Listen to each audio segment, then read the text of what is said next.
이 가늠하다 잡힌 여인. 이 가늠하다 잡힌 여인은 원래 성경에 없는 얘기입니다. 예전에 제가 말씀드렸듯이. 그래서 요한복음 7장 53절부터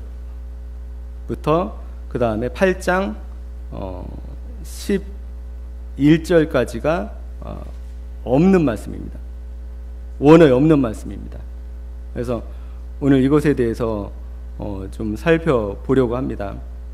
특별히 이런 것들, 예를 들어서 우리가 개혁성경이나 개혁개정을 보면은 53절부터 8장 11절까지의 난회주를 보면은 어떤 사본에는 없음 이렇게 써 있습니다. 하지만은 세번역에는 조금 더 명확한 의미를 난회주에 적고 있습니다. 뭐라고 써 있습니까? 53절 난회주 한번 보시면 가장 오래된 사본에는 이것이 없다. 그러니까 우리가 예전에 그 개혁성경이나 개혁개정 볼 때에 밑에 어떤 사본에는 이것이 없다 했을 때 그것을 의미 있게 봅니까, 안 봅니까? 의미 있게 보지 않습니다. 어떤 사본이, 우리가 사본이 몇 개인지를 어떻게 알고 어떤 사본에 없고 어떤 사본에 있는지 어떻게 합니까? 하지만 세번역 성경은 조금 더 충실하게 이것을 가르쳐 주고 있죠. 난해주에도 뭐라고 되어 있습니까? 가장 오래된 사본, 가장 권위 있는 사본들에는 이 구절이 없다라고 난해주를 적어 놓고요. 그 다음에 예전에 개혁성경이나 개혁개정에는 이렇게 가로로 해놨습니다. 가로. 하지만 세번역 성경은 겹대가로 2개를 해가지고 조금 더 명확하게 지금 해놓고 있는 것이죠. 그래서 오늘 이 말씀이 왜 이 원어에 없는 말씀인지에 대해서 한번 살펴보려고 합니다. 그것은 킹제임스 성경 유일주의를 주장하는 사람들에 대한 반박도 될 수가 있을 것 같습니다. 보면은 이것을 왜 많은 학자들이 이것이 추가된 것이라고 얘기하냐면, 물론 사본학적으로 고대 사본들에 없기 때문입니다. 하지만은 지금 문맥적으로도 이 말씀이 상당히 엉뚱하게 들어가 있고 전후 문맥이 이어지지 않기 때문입니다. 왜 그러냐면은 여러분이 잘 아시다시피 요한복음 7장 50절 저희가 봤잖아요. 니고데모가 나오는 구절이잖아요. 저번 주에 본 구절. 니고데모가 우리 율법은 그 사람의 일을 알아보고 그 다음에 그 사람의 말을 들어보고 심판하지 하는 거 아니다 먼저 이렇게 얘기했더니 대제사장과 바리새인들이 당신도 갈릴리 사람이냐 이렇게 얘기하고 끝나는 것을 봅니다. 그렇죠? 그리고 이 대제사장과 율법사들이 성전 경비병을 보내서 예수님을 잡아오라고 했잖아요. 근데 안 잡아와서 이 말을 하게 되잖아요. 왜냐하면 성전에서 예수님이 가르치시고 있었거든요. 성전에서. 그래서 보시면은 몇 절 보면은 7장 어디까지 올라가면은 7장 28절에 보면은 예수께서 성전에서 가르치실 때 이거 잘 보시면 됩니다. 큰 소리로 말씀하셨다. 그죠? 보면은 문맥을 쭉 보면은 7장 28절에 성전에서 가르치고 계십니다. 그래서 대제사장과 바리새파 사람들이 예수를 잡으라고 성전 경비병을 보내는 겁니다. 32절에. 그죠? 32절에 예수님이 성전에서 가르치고 계시니까 대제사장과 바리새파 사람들이 예수 잡아와 그러고서 경비병을 보내는 겁니다. 근데 이 38절 보면 예수님이 이런 말씀하십니다. 나를 믿는 사람은 성경이 말한 바와 같이 그 배에서 생수가 강물처럼 흘러나올 것이다. 이렇게 얘기를 합니다. 이것을 잘 기억하세요. 왜냐하면은 그 8장 가늠하다 잡힌 여인 이후에 나오는 구절하고 비슷하기 때문에 그렇습니다.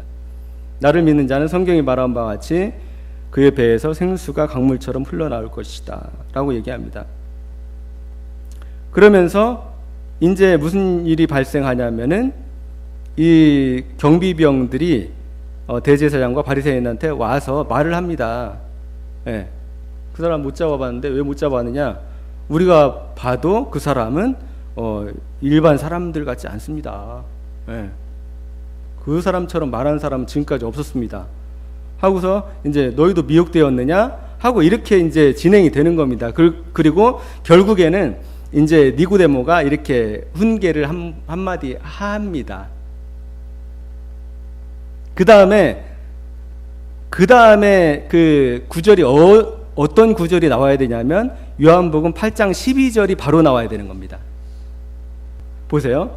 근데 문제는 뭐냐면은 이 53절부터 이 요한복음 8장 11절까지가 임의로 그 후대에 삽입이 되었다는 것이죠.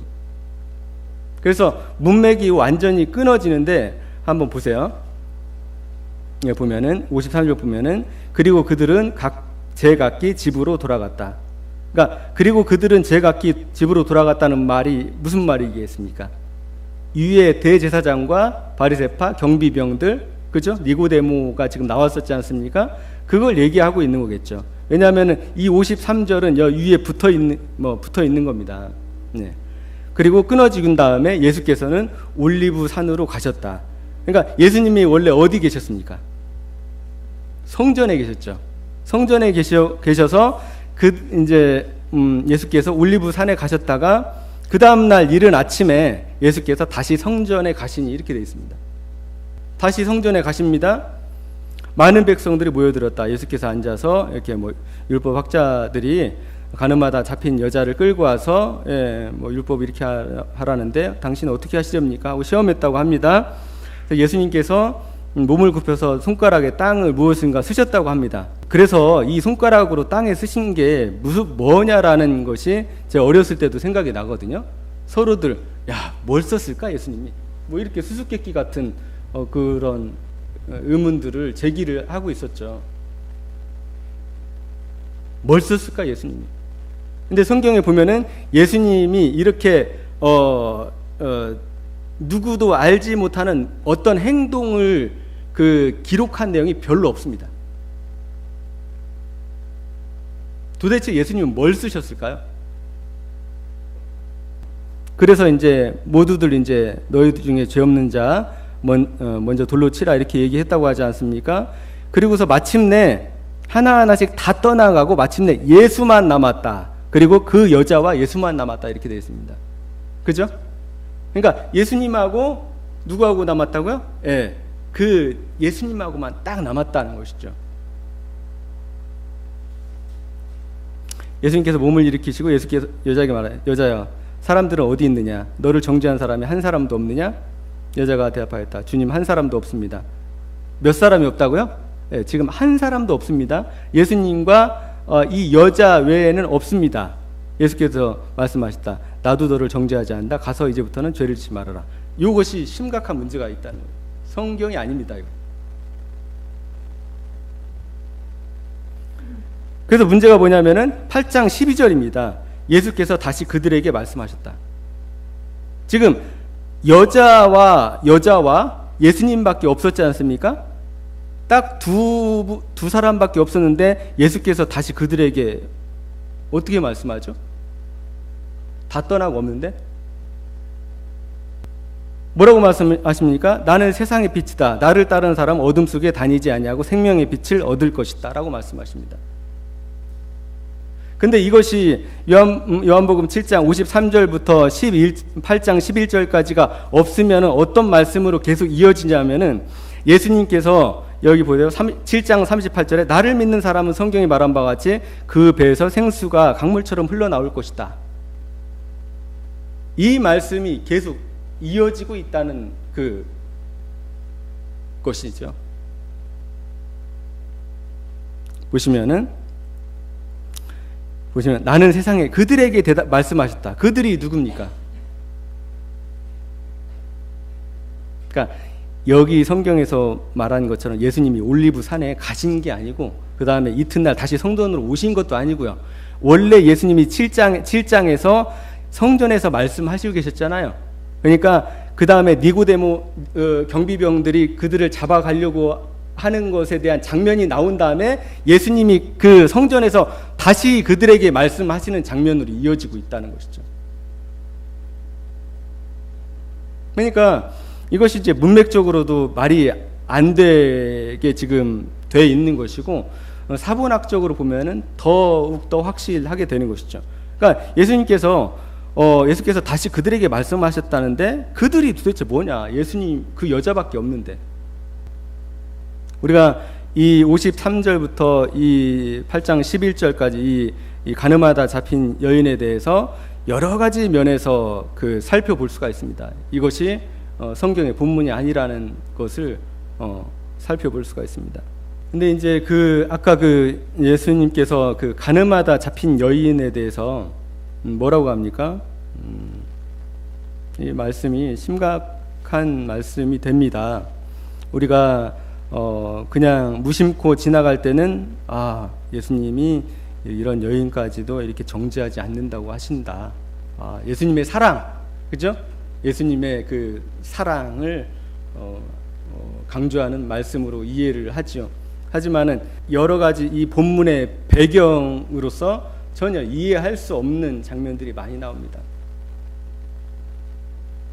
특별히 먼저 처음에 보면은 예수님께서 성전에 계셨습니다. 그죠? 성전에는 원래 사람들이 항상 많습니다.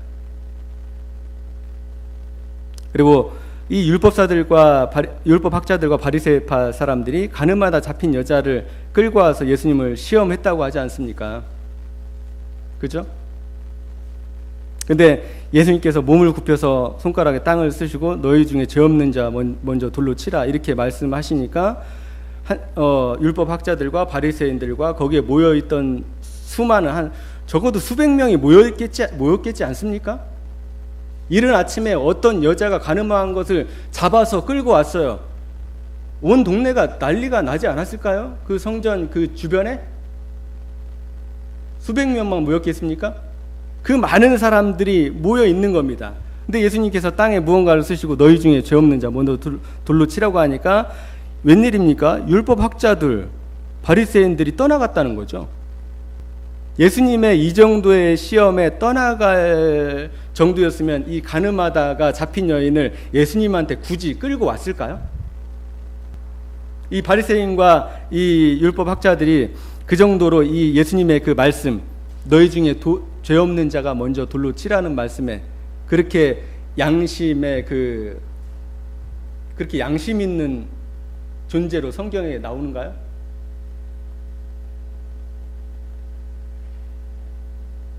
근데 보면은 여기가 지금 8장 아닙니까? 8장 후반절 보면은 아까 우리가 봤듯이 예수님을 이 유대인들이 어떻게 하려고 합니까? 특별히 대제사장과 바리새파 사람들이 예수님을 죽이려 하죠. 죽이려. 그리고 끌고 오라고 했지 않습니까? 성전에 있는 예수님을. 이런 모습과 지금 여기에서 나오는 율법학자들과 바리새파 사람들이 가늠하다 끌고 와서 예수님이 너희 중에 죄 없는 자 먼저 돌로 치라 하니까 도망가는 장면이 이게 매칭이 되냐고요. 그 다음에 또 심각한 문제가 발생을 합니다. 예수님께서 이 여자에게 이렇게 얘기합니다. 나도 너를 정죄하지 않는다. 가서 이제부터는 죄를 짓지 말아라. 이렇게 하고 끝냅니다. 근데 우리가 알아야 될 거는 성경 어디에서도 예수님은 율법이라는 거에 대해서 그것을 어기신 적이 없습니다. 오히려 율법을 더 강화시키면 강화시키셨지 그 율법을 허물거나 무너뜨리는 그 일을 전혀 하지 않으십니다. 가늠하지 말라는 것을 들었느냐? 오히려 뭐라고 합니까? 산상수훈에서 마태복음에서 여자를 보고 의욕을 품은 자마다 가늠하는 것이다. 이런 식으로 율법을 아주 강화시킵니다. 그리고 예수님께서 정말 어떤 율법을 범한 사람들에 대해서 직접적으로 그 율법을 범한 사람을 죄 없다고 한 기록이 이 신약 성경에 존재하지 않습니다. 특별히 이 가늠하지 말라, 살인하지 말라, 이것은 뭡니까? 십계명의 주요 아주 핵심적인 말씀입니다. 근데 예수님이 여기에서 보면은 나도 너를 정죄하지 않는다라는 말씀을 하신 거죠. 그리고 가서 이제부터 다시는 죄를 짓지 말아라. 근데 이것이 심각한 문제가 발생합니다. 무슨 문제겠습니까? 이 여인이 간음했지 않습니까? 남편이 있었을 거 아닙니까? 그 남편과의 관계는 어떻게 되죠, 그러면? 그러니까 예수님이 그냥 이 여인을 그 용서했다는 것에 우리가 용서했다는 것에 그냥 생각을 접을 수 있잖아요. 아, 예수님은 이런 사람도 용서하시는구나. 하지만 이 남편과의 관계는 어떻게 됩니까? 그리고 그 유대 사회에서 이 여인이 간음했다는 것을 모두 다 알고 있을 거 아닙니까? 그러면 그건 어떻게 됩니까? 그것까지는 생각을 안 한다는 것이죠. 그래서 지금 보면은 이 예수님의 이 간음하다 잡힌 여인의 이 말씀은 율법에 대해서 폐하는, 그리고 율법을 무력화시키는 예수님의 가르침과 충돌되는 그런 그 내용이라는 말이죠. 그리고 이제 문맥적으로도 이제 맞지가 않다. 다 떠나갔는데 예수님이 그들에게 말씀하셨다. 나는 세상의 빛이다. 나를 따르는 자는 어둠 속에 다니냐고 생명의 빛을 얻을 것이다. 바리새파 사람들이 예수께 말하였다. 여기 보면 바리새파 사람들이 나오지 않습니까? 떠나갔는데 갑자기 다시 왔나요? 그러니까 이 예수님의 이 간음하다 잡힌 여인에 대한 부분은 심각한 여러 가지 문제들이 발생합니다. 이런 사건이 정말 있었다면. 다음 우리가 보면은 마태복음 5장 23절에 예수님은 절대로 이 복음서 어디에서도 율법을 어긴 거에 대해서 결코 그것을 옹호하거나 그것을 버려두거나 하시는 내용이 없습니다. 오히려 11조를 내는 그 사람들이 뭐라고 합니까? 오히려 이것도 행하고 저것도 행할지니 라는 말씀으로 율법에 대해서 철저하게 지켜라. 니들이 마음의 의와 인과 신이 더 중요하다. 그리고 겉에 드러나는 것도 중요하지만 이것도 행하고 저것도 잘 지켜라 라고 말씀하십니다. 그 작은 것까지. 마태복음 5장에 보면 예수님께서 이렇게 말씀하십니다. 네 형제에게 원망 들을 만한 일이 있는 줄 생각나거든 먼저 가서 그 형제와 화목하고 그 후에 와서 예물을 드려라. 이렇게 얘기합니다. 그죠? 그러니까 마음속에 어떤 게 있으면요, 원망 들을 게 있으면, 그러니까 이 간음하다 잡힌 여인은 솔직히 이 당사자가 누굽니까? 그 남편이거든요. 예수님이 그냥 내가 너를 용서해야 한다고 해서 끝나는 문제가 결코 아니라는 것이죠. 원래 그 남편이 당사자예요. 남편이. 그리고 그 남편 이전에 뭐가 저기라고 있냐면, 명하고 있냐면 율법이 이미 명하고 있어요. 죽여라.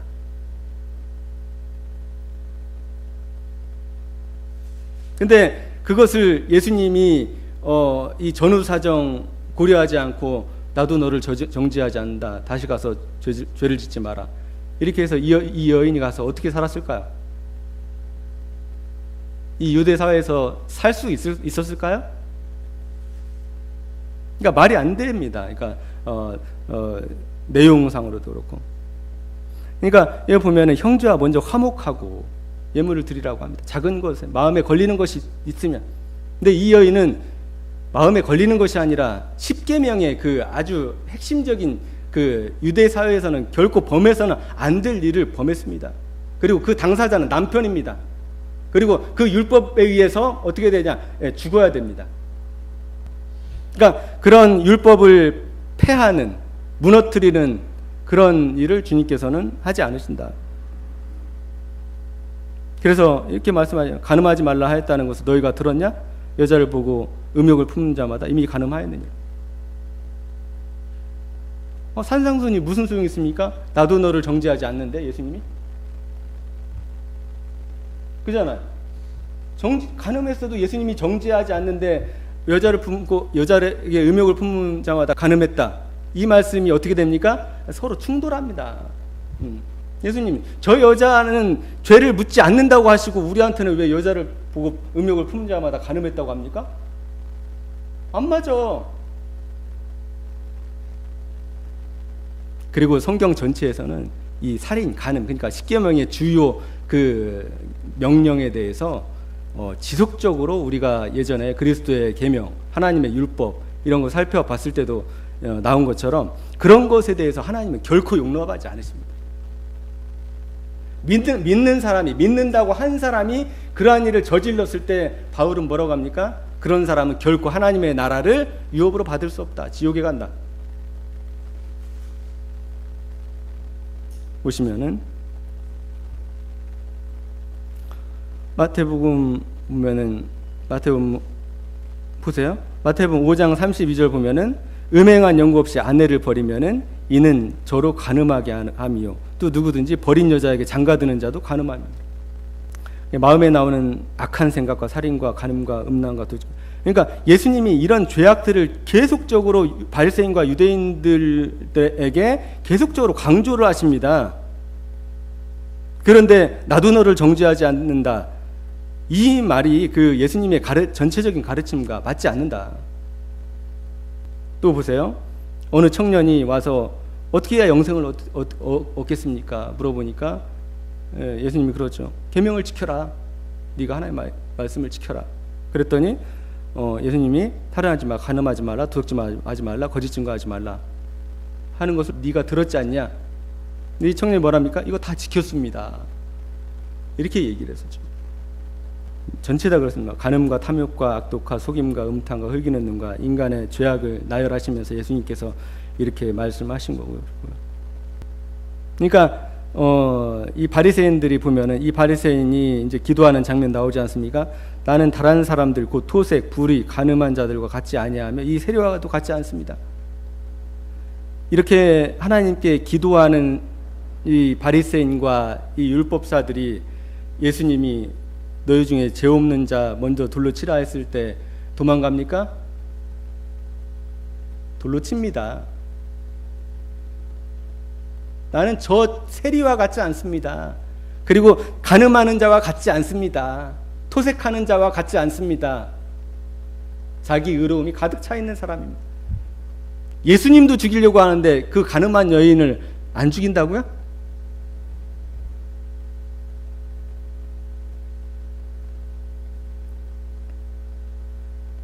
그 다음에 누가복음도 네가 계명을 안 하니 간음하지 마. 예수님께서 이런 말씀들 복음서에서 계속 나옵니다. 이런 말씀들에 대해서 어떻게 해야 하나요? 그러면 누가서도 마찬가지예요. 간음하지 말라 하는 네가 간음하느냐? 간음하지 말라, 살인하지 말라, 도둑질 말라, 탐내지 말라. 됐고 보세요. 하나님의 나라를 유업으로 받지 못할 것을 알지 못하느냐? 미혹을 받지 마라. 그러니까 뭡니까? 속지 마라는 겁니다. 속지 마라. 왜냐하면은 이 음란한 자나 간음한 자나 남색하는 자나 이런 자들, 우상숭배하는 자들이 하나님의 나라를 유업으로 받지 못할 것이 분명하다. 너희가 혹여라도 속지 마라는 거예요. 혹여라도. 그리스도의 율법이, 그리스도의 제사함이 그런 죄를 용납합니까? 그러지 않다는 것이죠. 예수 그리스도의 속죄를 죄의 그 도구로 삼는 사람들, 이런 사람들한테 하나님은 그것을 용납하지 않습니다. 절대 용납하지 않습니다. 더 이상 히브리서 보면은 속죄하는 제사가 더 이상 없다, 그들에게. 그래서 고린도서 또 보면은 저희 중에 구약을 얘기하면서 간음하다 하루에 23,000명이 죽었으니까 너희는 간음하지 마라.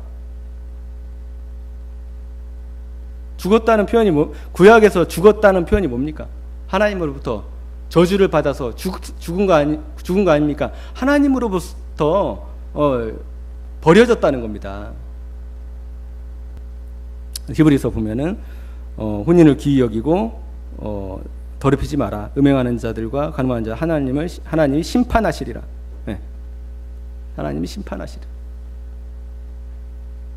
야고보서 간음하지 말라 하시니까 또 살인하지 말라 하셨으니. 네. 이런 그 예수님의 그 한결같은 가르침, 내가 율법을 폐하러 온 것이 아니라 율법을 더 견고하게 하기 위해서 왔다 하시면서 무슨 말씀하십니까? 산상수훈에서 율법을 강화시키지 않습니다. 그런 예수님이 간음한 여인에게 나도 너를 정죄치 않는다? 그 뒤에 파생될 일들이 너무나 큰데요. 이 가늠하다 잡힌 여인의 그 존재, 이것이 이제 어떤 허점이냐면, 이렇게 중요하고 자극적인 사건에 대해서 공관복음에는 전혀 기록이 없다. 이 가늠하다 잡힌 여인의 사건은 엄청나게 중요한 사건 아닙니까? 그죠? 왜냐하면은 우리가 지금까지 복음서에서 봤던 죄 중에서 가장 큰 죄를 범했어요, 이 여자가. 근데 예수님이 그 여인을 용서한 거지 않습니까? 근데 요한복음 외에는 이 내용이 나오는 성경이 없습니다. 그 다음에 요한복음 5장의 사건과 유사한 매짐으로 사건이 마무리되는 걸 알 수 있다. 좀 이따 요한복음 5장 볼 겁니다. 이 요한복음에 이 38년 된 중풍병자를 낫게 하시고 나서 예수님이 하신 말씀입니다. 돌아가서 죄를 짓지 마라. 비슷한 말씀을 하십니다.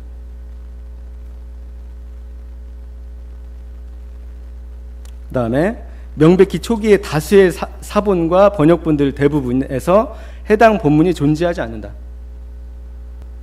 그러니까 우리가 5세기, 6세기, 7세기 이런 사본들 말고요, 4세기, 3세기, 2세기의 사본들, 그러니까 가장 초기의 사본들 있잖아요. 그러니까 필사하는 과정에서 이문이 추가됐을 그 가능성이 희박한 그 본문들에는 모두 이 가늠하다 잡힌 여인에 대한 기록이 전혀 없다는 것이죠.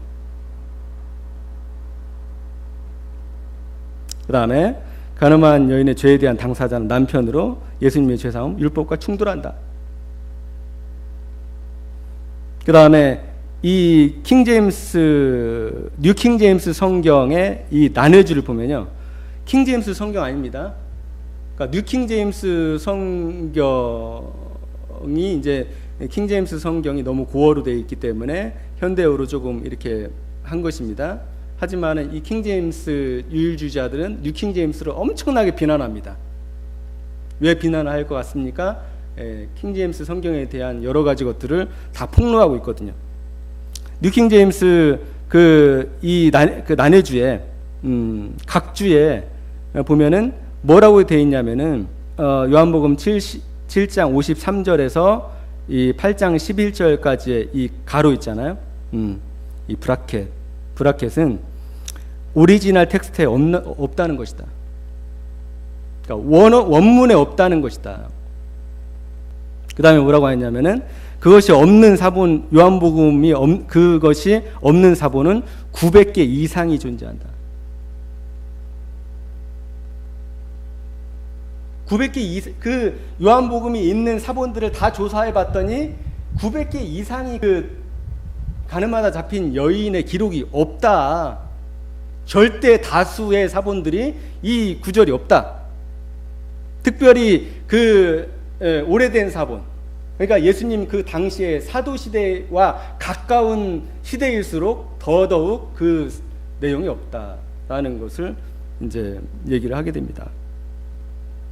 그래서 대표적으로 우리가 좀 보면은, 여기 보면은 신약 성경의 그리스어 사본들 해가지고 이따가 보시면은 무엇이 나오냐면은 이 P75라는 사본 이름이 나올 겁니다. 파피루스 75. 이게 요한복음 이 8장이 담겨 있는 그 사본입니다.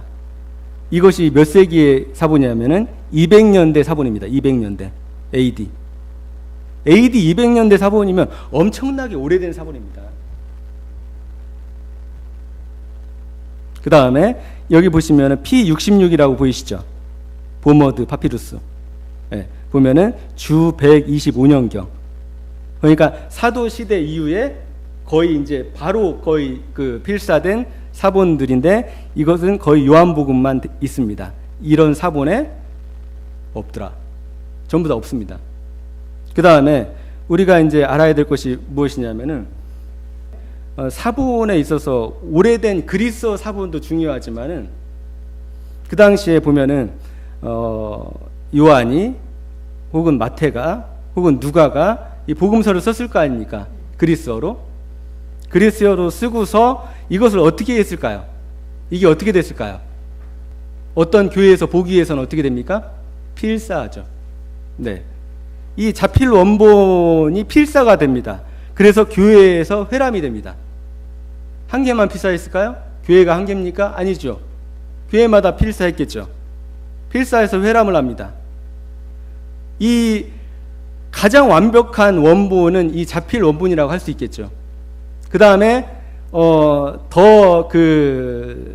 추가되지 않는 다른 이상한 본문이 추가되지 않는 본문은 또 원본을 필사한 것이라고 할 수 있습니다. 그죠? 근데 이 원본을 필사해서 어떻게 했느냐? 그 당시에 번역이 필요했었다는 것이죠. 왜냐하면 모든 교회들이 다 그리스어만 사용하는 게 아니거든요.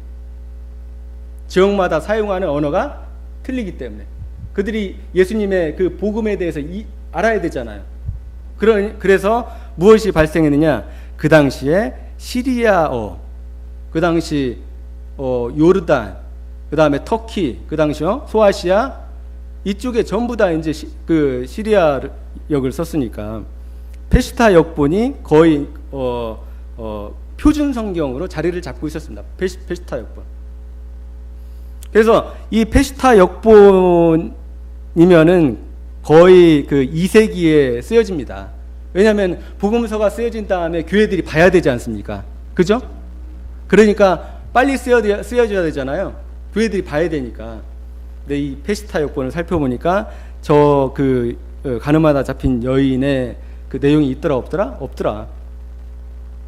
그 다음에 이 당시에 2세기에 쓰여졌던 300개의 사본이 있습니다. 여기에도 있더라 없더라? 없더라. 그 다음에 라틴어 번역본이 또 있었을 겁니다. 그 당시에 로마 제국에서 라틴어를 썼으니까. 이 초기 라틴어 역본에도 이 가늠하다 잡힌 여인이 없습니다. 그래서 왜 이 번역본들이 왜 중요합니까? 콥티거, 이거는 이집트어입니다. 이집트 쪽에서 알렉산드리아 그 부근에서 유대인들이 상당히 많이 살고 있었다고 말씀을 드렸잖아요. 콥티거. 그래서 사히디격, 그 다음에 부하리격 이렇게 이제 있는데 이것들도 이제 보니까 가늠하다 잡힌 여인들에 대한 것들이 초기의 번역본들은 다 없더라. 그 다음에 초기에 중요한 그 문서들에도 없더라라는 것을 확인할 수 있습니다. 그래서 이 사본학적 증거를 한번 살펴보면 이 메츠거라는 사본학자의 말입니다. 가늠한 여인 이야기가 요한에게서 유래하지 않았다는 증거는 압도적이다. 그것은 우리가 아까 P66 봤죠? P66. 왜 P66, P75가 가장 먼저 나오는지 아십니까? 가장 오래된 거예요. 그러니까 우리가 그 제일 유명한 사본들이 신의 사본, 바티칸 사본, 알렉산드리아 사본 이런 것들이 상당히 유명합니다. 그것들은 요한복음만 있는 것이 아니라 성경의 많은 부분들이 함께 있으면서 오래 전 거기 때문에 그렇습니다. 하지만은 이 P66과 P75가 중요한 것은 뭐냐면은 상당히 오래됐지만 요한복음을 담고 있다는 거죠. 더 오래됐다는 거죠. 그러니까 거의 2세기의 것들, 이 파피루스, 그러니까 P라는 건 파피루스의 약자입니다. 파피루스는 거의 1세기에서 3세기까지 사용이 됐고요. 4세기 이후부터는 양피지라든가 좀 가죽 이런 것들을 사용했습니다. 그래서 이 파피루스는 상당히 오래된 문서입니다. 대부분 보면. 그래서 이러한 신뢰할 수 있는 모든 사본들의 가늠하다 잡힌 여인에 대한 이야기가 없다. 그리고 같은 초기의 다양한 사본들에 들어있지 않다. 여기서 보면은 A 사본, 이게 알렉산드리아 사본입니다. 그리고 C 사본, 이건 에브라임 사본이라는 겁니다. 이것도 요한복음 이 부분이 훼손되었는데 그것을 포함하지 않을 가능성이 상당히 높다. 왜냐하면은 그 공간들을 추론할 수 있지 않습니까? 예, 여기가 몇 절이니까 어느 공간이 훼손되었으면은 절 이렇게 추론할 수 있잖아요. 보통 한 페이지에 몇 자 정도 들어갈 거라고 우리가 알 수 있으니까. 공간이 사라진 낱장들에 없었을 가능성이 예, 높다. 그러니까 대부분 신뢰할 수 있는 거의 모든 사본에는 이 가늠하다 잡힌 여인의 기록이 없다는 것입니다.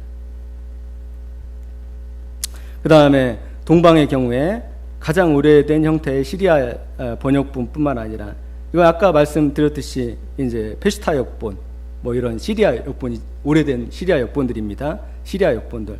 그 다음에 사이딕, 그 다음 남부 아크미밋, 이런 번역본, 이거는 이집트 역본입니다. 네, 이집트 역본. 그 다음에 더 오래된 보아이릭 번역본 사본들에도 이 문단이 없다. 그러니까 초기에 발견되는 모든 사본에는 저 가늠하나 잡힌 여인에 대한 내용이 없다 라고 볼 수 있습니다. 그 다음에 일부 아르메니아 번역본 사본들과 고대 그루지아 번역본들 그것을 생략하였다. 서방의 경우에는 그 문단은 코트어 번역본과 몇몇 구 라틴 사본들에 없다. 그 다음에 중요한 거 이겁니다. 유티미우스, 지가베누스 이전의 그리스 교부 중에 그 문단에 대하여 언급한 사람이 없다. 교부 중에. 유티미우스는 복음서의 정확한 사본들이 그것을 포함하지 않는다고 선언하였다. 그 다음에 비록 위원회에서는 그 문단이 원래는 제4복음서의 일부가 아니었다는데 만장일치를 보았지만 뭐였다고요?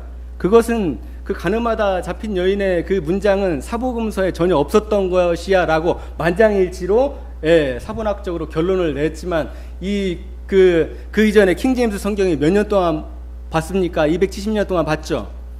그 이전에 또 라틴 불가타에 그 가늠하다 잡힌 여인이 또 들어있었죠. 그러니까 거의 1000년 넘게 그 내용들이 있었기 때문에 겹가로를 쳐서 그냥 제공을 해주자.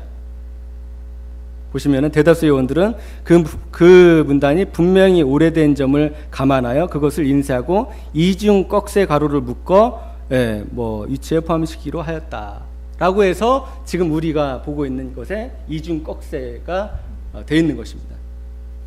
그러니까 만장일치로 모든 사본학자들이 이것이 요한복음에 그 원래 없었던 것이다 라고 결정을 이제 내리는 겁니다. 그러니까 왜 있냐? 1000년 동안 썼기 때문에. 그 구절들이 없어 보십시오. 열쇠 구절 빠졌다고 그 입에 거품을 무는 사람들, 이 킹제임스 유일주의자들이 난리를 치겠죠. 그죠? 하지만 사본학적 증거에 있어서 이 가늠하다 잡힌 여인에 대한 부분이 없다. 그 다음에 메츠거가 또 이렇게 얘기를 합니다. 그리스도께서 가늠하다 붙잡힌 여인의 기사를 언급하신 후 1000년 동안 그리스 교부들 중에 오리겐, 크리소스톰, 논누스, 그러니까 한 구절 한 구절을 전 복음서를 주석했던 사람들을 말합니다. 다뤘던 사람들을 포함해서 어느 누구도 가늠하다 붙잡힌 여인의 기사를 언급하지 않는다는 사실은 더욱 중요하다. 그러니까 초기 교부들 있잖아요. 초기의 교부들이 주석을 썼을 거 아닙니까? 복음서에 대해서. 그 복음서 주석에 뭐가 없더라? 가늠하다 잡힌 여인에 대한 그 기록도, 그 다음에 주석도 존재하지 않는다. 이게 우리 이 당시에 영국 성경이 언제 개정이 되냐면 1881년에 개정이 되잖아요. 그죠? 그때 이제 존 로스가 만주에서 만주 선교를 하면서 우리나라 사람들이랑 이 예수 선교 전서를 만들었지 않습니까? 우리가 아시죠? 그거 다 성경의 역사에 대해서. 이 존 로스가 그 당시에는요, 이 영국 성경이 개정되는 것이 엄청난 사건이었습니다. 270년 동안 사용하던 것을 개정하는 것이었으니까. 그래서 제가 말씀드렸지 않습니까? 영국의 모든 그 신학자들, 그 다음에 목사들, 미국의 모든 신학자들, 그 다음에 목사들, 전 세계의 모든 사람들이 다 동의했다고. 그것을 성경 개정해야 된다. 킹제임스 성경에 오류가 너무 많다, 빠진 구절도 너무 많고, 그 다음에 사본학적으로 잘못된 것도 너무 많다, 모두 다 그렇게 공감을 했기 때문에 심지어는 이 존 로스가 이 만주에 있으면서 예수 선교 이 전설을 그 번역을 하면서 이 심지어 이 그 가늠하다 잡힌 여인에 대한 기록을 뺍니다. 그래서 이 예수 선교 요한복음 전에서 보면은 여기 보면은 얘가 7장입니다. 7장 마지막 절.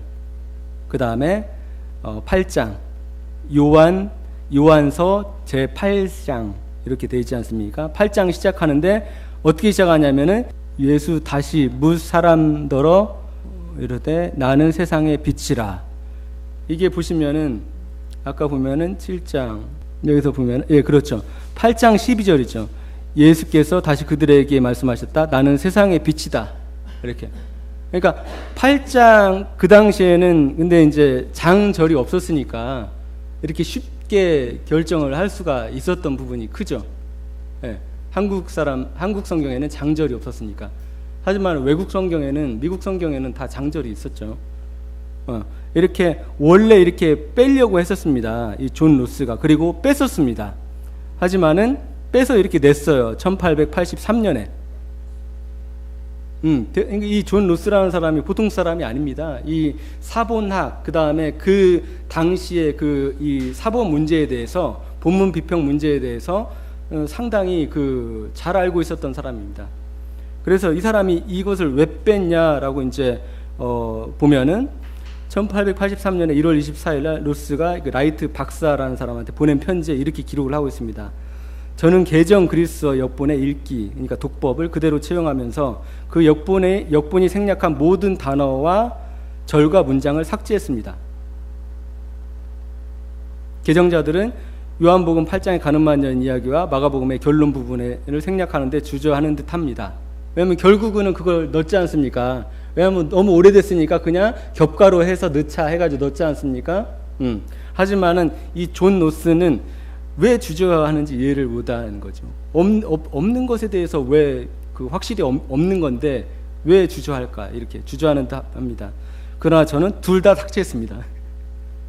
마가복음과 요한복음 이 부분들을 마가복음의 결론은 선행구정들에 대한 추가 연장이라고 모든 학자들이 의심하지 않으며, 그러니까 이 당시를 이 존 로스를 통해서 그 학자들의 그 이해를 우리가 알 수 있습니다.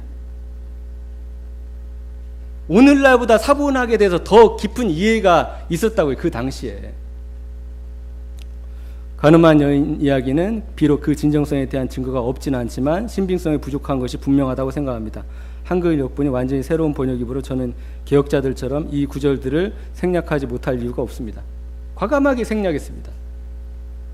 하지만은 영국 성경에서 그것을 유지하기로 해서 그 다음 번역본에서 이 존 로스도 유지를 시킵니다.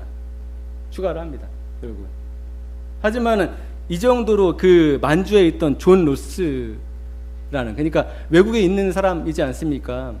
이런 사람들도 이 성경 이 이슈에 대해서 아주 잘 알고 있었다는 것이죠. 그래서 요한복음 전서에서 아까 뺀 내용을 볼 수 있습니다. 다음은 그 38년 된 병자 얘기.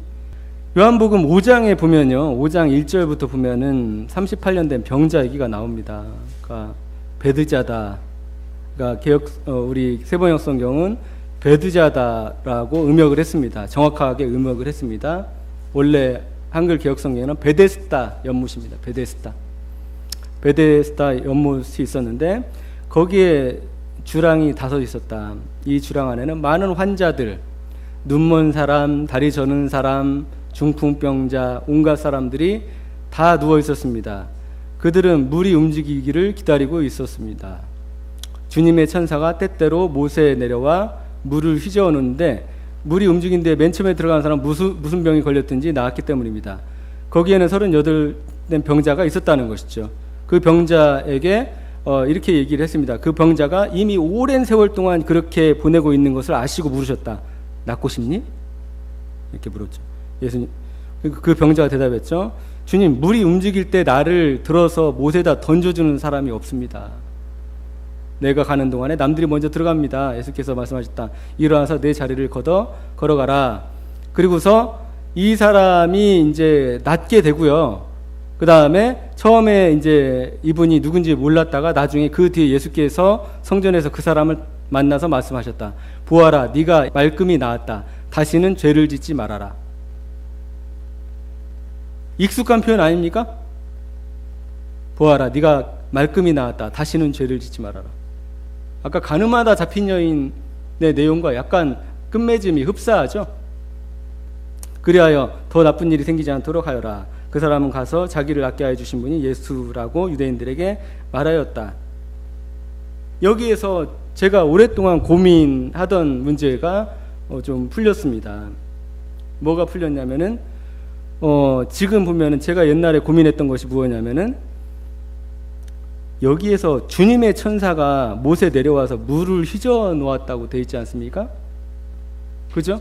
주님의 천사가. 제가 항상 의심하던 게 이거였거든요. 정말 이런 일이 유대 땅에 있었을까? 라고 상당히 의심을 했습니다. 어떻게 400년 동안 예수님께서 하나님께서 침묵하시고 그러는데, 그리고 정말 이런 그 물을 휘저 놓는다면 천사가 맨 처음에 들어간 사람은 정말 나은 것일까? 라고 상당히 의심을 했었습니다. 이해할 수가 없는 것이죠. 그런데 이 구절이 어떤 구절이더라? 사본에 없는 구절이더라. 그러니까 이 베데스다 연못에 이 38년 된 병자가 있었고 많은 그 사람들이 있었습니다. 병자들이. 근데 이 사람들이 누워 있었습니다. 그들은 물이 움직이기를 기다리고 있었습니다부터가 본문에 사본에 없는 내용입니다. 그리고 더더군다나 주님의 천사가 때때로 못에 내려와 그 물을 휘저 놓았다. 이것이 잘못됐다는 것이죠. 성경이 아닙니다. 왜 이것이 큰 문제가 됩니까? 실제 주님의 천사가 이 물에 내려와 휘저어서 정말 그런 일이 발생했을까요? 우리가 지난주에 하나님이 표적과 기적으로 역사하지 않는 이유에 대해서 우리가 서로 나눴지 않습니까? 과연 이 주님의 천사가 정말 이 베데스다 연못에 물을 휘저 놓았을까? 그리고 여기서 보면은 들어가는 사람 무슨 병에 걸렸든지 다 나았기 때문이다. 이렇게 확정을 하고 있습니다. 과연 나았을까? 라는 의문이 예전부터 계속 있었거든요. 상식적으로 말이 안 되는 거거든요. 그러면 예수님이 안 오셨어도 맨 처음에 들어가는 이 성경대로라면 맨 처음에 들어가는 사람은 무슨 병에 걸렸든지 나았다는 얘기가 되는 거거든요. 하나님은 이런 기적을 왜 거기에서 베푸셨을까? 그리고 하나님의 은총이 이 베데스다라는 그 이름이 무슨 뜻인지 아십니까? 자비의 집이라는 뜻입니다. 자비의 집. 근데 이 역으로 이 자비의 집이 전혀 되지 않는 곳이죠. 왜냐하면 오히려 들어갈 수 없는 사람이, 거동할 수 없는 사람이 만약에 이것이 물을 휘저어서 정말 병이 무슨 병이든지 다 낫게 된다면, 그죠? 정말 들어갈 수 없는 사람, 거동할 수 없는 사람이 나음을 입어야 되겠죠. 근데 지금 환경은 뭡니까? 멀쩡한 놈, 그죠? 조금 그 손발 다 움직일 수 있는 놈이 들어가면은 먼저 무슨 병이든지 다 낫게 되는 그러한 그 격이 되고 있지 않습니까? 이게 무슨 자비의 집입니까? 그리고 하나님의 은혜가 왜 거동이 더 심각하고 불편한 그런 사람에게 임하지 않고 오래된, 지금 38년 된 이 병자를 예수님이 보시고 이 사람을 고친 이유가 있을 것 같아요. 제가 봤을 때는 너무나 오래됐고 너무나 가장 불쌍하게 보였을 것 같습니다. 제가 봤을 때는 하나님의 은혜가, 하나님의 은총이, 하나님의 치유가 가장 병색이 짙은 사람, 오래된 사람에게 임해야 되는 거 아닙니까? 그리고 물이 동할 때 왜 가장 먼저 들어가는 선착순을 세우는 거죠? 하나님의 은혜가 경쟁을 하게 하는 거죠, 지금. 네.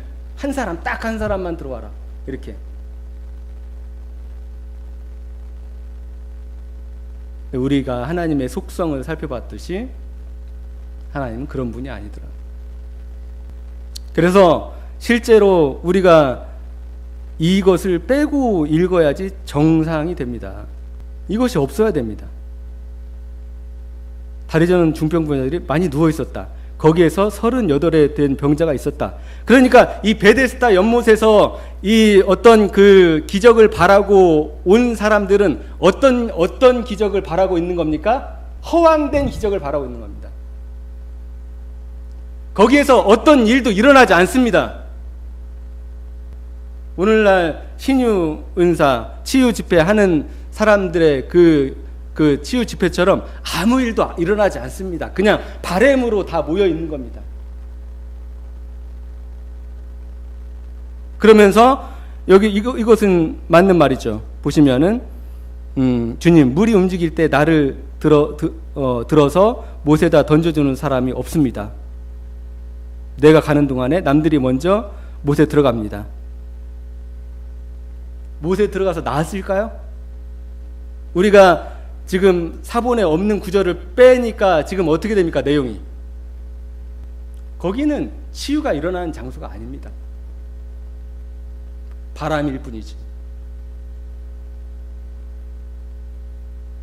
그리고 물이 요동하는 것도 이게 저수지입니다. 보시면은 이게 여기가 보면은 이게 베데스다 연못입니다. 상당히 깊습니다.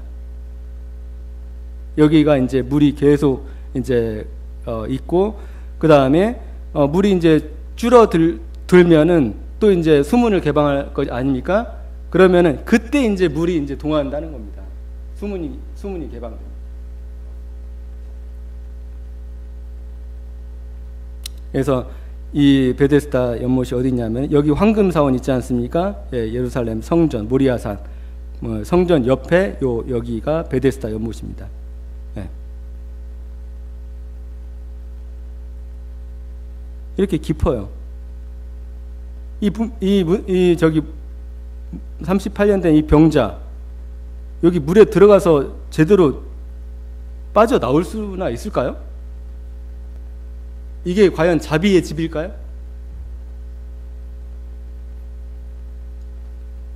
그리고 그 천사가 물을 동해서 나을 수 있게 해준다면 왜 예수님은 이 사람에게 가서 치료를 해줄까요? 주의 천사라는 건 뭡니까? 하나님의 종이잖아요. 하나님의 은혜를 주는 거잖아요. 하나님의 능력이 거기에 임한다는 거잖아요.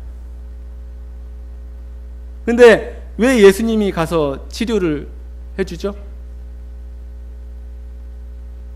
결국은 베데스다 연못 안에 병자들이 여러 모양으로 그 낫기를 바라고 어떤 희망을 가지고 그 안에 있지만 결국은 뭐더라? 자기의 꿈이더라. 나을 수가 없더라. 낫기를 바라고 그리고 물이 동할 때 들어가길 바라는 것이지. 여기 내용에 보면은 어떤 병이든 어떤 병이 들렸든 거기 먼저 들어간 사람이 나았다는 내용이 있습니까? 없어요. 그래서 우리가 성경을 보는데도 뭐가 필요하느냐? 성경을 보는데도 진실을 알아야 되더라.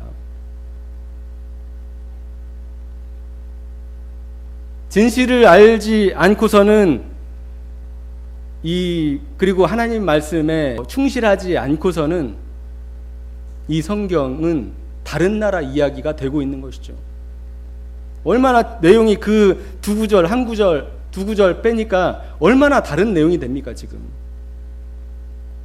주의 천사가 물을 동하고 어떤 병에 걸렸든지 다 낫더라. 이런 표현이 우리에게 주는 이 혼란과 혼돈이 얼마나 큽니까? 그래서 이 38년 된 병자를 예수님이 왜 고칩니까? 그곳에서 고칠 수가 없습니다. 자기가 소망할 뿐 나음을 받을 수가 있는 곳이 아니라는 거죠. 오직 누구에게 나와야 되는 겁니까? 예수님께로 나와야 되는 거죠. 이 병자를 고치는 것은 어떤 표현입니까? 죄의 사함을 받는, 육신의 질병은 어떤 죄를 상징해서 예수님께로 나와야만이 육적인 치유도 받을 수 있을 뿐만 아니라 특히나 영적인 치유를 받을 수가 있다는 것을 상징하는 것이죠. 그러니까 우리가 이것을 통해서 알 수 있는 것은 무엇이냐? 킹제임스 성경 이런 곳들에 이것들이 완전한 본문으로 들어가 있습니다. 아까 가늠하다 잡힌 여인, 그들에게는 그냥 어떤 사본에 있고 없고가 아닙니다. 완전한 하나님의 말씀입니다. 여기 38년 된 병자, 그 베데스다의 연못에 주의 천사가 물을 동하게 하고 그 다음에 어떤 병에 걸리든 다 낫더라. 이거에 그 사람들에게는 1.1핵도 변하지 않는 완전한 하나님의 말씀이네. 그들은 거기에 계속 속고 살면서 그렇게 살 것입니다. 그들은 진실을 추구하지 않습니다. 진실을 추구하지 않는 사람은 진리도 발견할 수 없습니다. 거짓을 그대로 용납해서 하나님의 말씀으로 둔갑해서 자기가 자진해서 속는 사람들, 나는 이렇게 믿을 거야, 자진해서 속습니다. 자진해서. 한마디로 어떤 사람들입니까? 진리가 그 안에 있지 않는 사람들입니다. 거짓의 아비들입니다. 그러면서 하는 말은 6,000개의 사본이 킹제임스 성경을 지지하고 있다고, 이런 거짓말이나 밥 먹듯이 해댔다고. 1611년에 5,800개, 6,000개의 사본이 있었습니까? 그러니까 순 거짓말하는 사람들. 그러니까 성경으로 사기치는 인간들, 그 다음에 성령으로 사기치는 인간들. 제일 치졸하고 이 하나님을 만홀히 여기는 인간들이죠. 그래서 박존스 주니어는 이 킹제임스 유일주의는 이단이요 신성 모독이라고 했습니다. 신성 모독이 뭡니까? 하나님을 가지고 노는 겁니다. 하나님을 가지고 노는 거예요. 그들에게 하나님의 엄중한 심판이 있을 겁니다. 하나님의 말씀을 가지고 그렇게 장난을 쳐요? 아무튼 여기 베데스다 이 38년 된 병자들, 그 다음에 여기에 있던 모든 사람들은 그냥 거기에 모여서 물이 동한다는 어떤 인간의 어떤 믿음과 신념으로 그냥 거기에 있고 뛰어드는 것입니다. 그래서 예수님께서 이 사람을 고쳐주시는 것입니다. 그래서 이것에 대해서 사본학적 증거를 좀 살펴보면 웨츠거는 이렇게 얘기를 합니다. 4절은 나눠주고 4절 아까 우리가 그 삭제한 구절 있지 않습니까? 그 구절은 원래 여백에 있었다는 거예요. 여백에. 원래 본문에 있었던 것이 아니라는 겁니다. 다음과 같은 사실들이 그것의 2차적인 특성들을 분명히 보여준다. 가장 오래되고 가장 좋은 증거들이 그것이 없다. 여기 또 보면은 P60력, P75 또 나오죠. 왜 항상 이게 나올까요? 가장 오래된 사본, 파피루스 사본이기 때문이죠. 그 다음에 신의 사본, 바티칸 사본, 그 외의 사본들의, 그 다음에 라틴 불가타의 원문에도 없다. 제롬의 라틴 불가타. 그러니까 아주 이른 시기겠죠. 라틴 불가타의 원문이라고 하면. 그 다음에 시리아 역본, 그 다음에 콥트 역본, 이런 것에 거의 없다. 그 다음에 2번 그 단어들이 가짜임을 표시하는 별표 혹은 의구표가 20개 이상의 그리스도 증거들에 있다.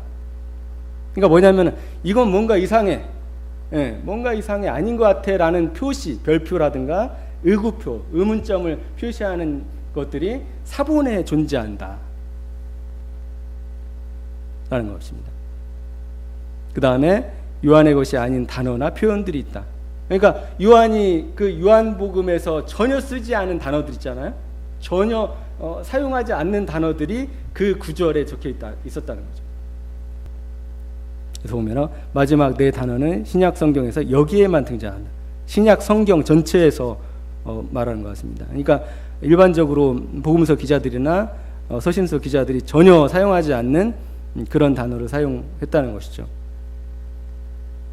그 다음에 이 구절들은 상당히 광범위하게 다양한 형태로 전해졌다 할 수 있습니다. 이게 이제 메츠거나 사본학자들이 내리는 결론입니다. 가장 초기의 사본들, 그러니까 P66이 가장 그 최초의 사본입니다. 가장 오래된 사본이에요. 그 다음에 P75라는 사본, 그 다음에 신의 사본, 바티칸 사본. 그러니까 신뢰할 수 있는 모든 고대 사본에는 없다는 것이죠. 우리 세번역 성경에는 뭘로 되어 있습니까? 그래서 그러한 구절들이 왜 그 겹대가로를 해놨는지 정확하게 보고 이해를 해야 되는 거죠. 그래야지 성경이 제대로 해석이 됩니다. 사람의 말들이 들어가 있는 것을 가지고 성경을 백날 해석을 해봐야 해석이 안 된다고요. 그런데 이미 200년 전, 300년 전에 이미 이러한 그 작업들이 이미 다 되어서 이미 킹제임스 성경을 제외한 모든 성경에 전부 다 친절하게 표시를 해놨다는 것이죠. 근데 목사들은 그것을 별로 중요하게 생각 안 한다. 심지어는 어떤 성경이 완전하다고 하는 인간들도 그것을 전혀 고려하지 않다더라. 제가 3년 전에 킹제임스 성경을 번역한다고 하는 어떤 분을 만났어요. 그분들한테 제가 다수사본, 그 다음에 다수본문, 소수본문에 대해서 얘기를 했습니다. 근데 제가 놀란 게 뭔지 아세요? 그분들이 킹제임스 성경을 번역을 하고 있어요. 이런 킹제임스 이런 번역하는 사람처럼. 근데 다수본문이 뭔지를 몰라. 소수본문이 뭔지를 몰라. 그냥 맹목적으로 킹제임스 성경은 완전할 거야 라는 그것에 완전 세뇌돼서 그냥 그 일만 하고 있는 겁니다. 그 킹제임스 성경에 대해서 진실을 알려고 그 다음에 공부를 하지를 않습니다. 우리가 이 세번역 성경의 장점이 뭡니까?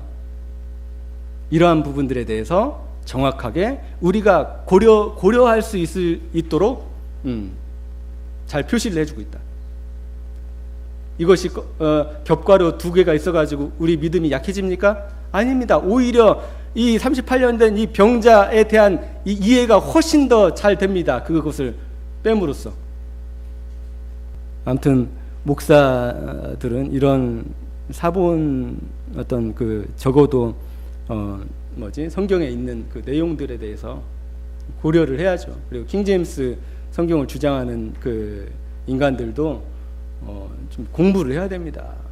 아무것도 무슨 거짓말만 치고 완전 사기꾼들이에요. 사기꾼들 무슨 진짜.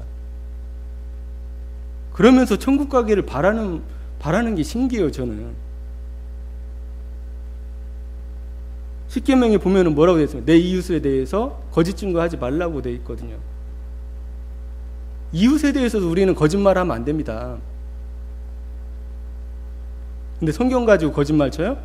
사기를 쳐요? 이익을 탐하고 배를 불려요? 이런 사람들이 천국은 간답니다. 한번 받았으니까 영원히 구원받는다고. 세상에 그런 구원이 어디 있대? 아무튼 오늘은 요한복음의 사본학적으로 중요한 부분 두 가지에 대해서 살펴봤습니다.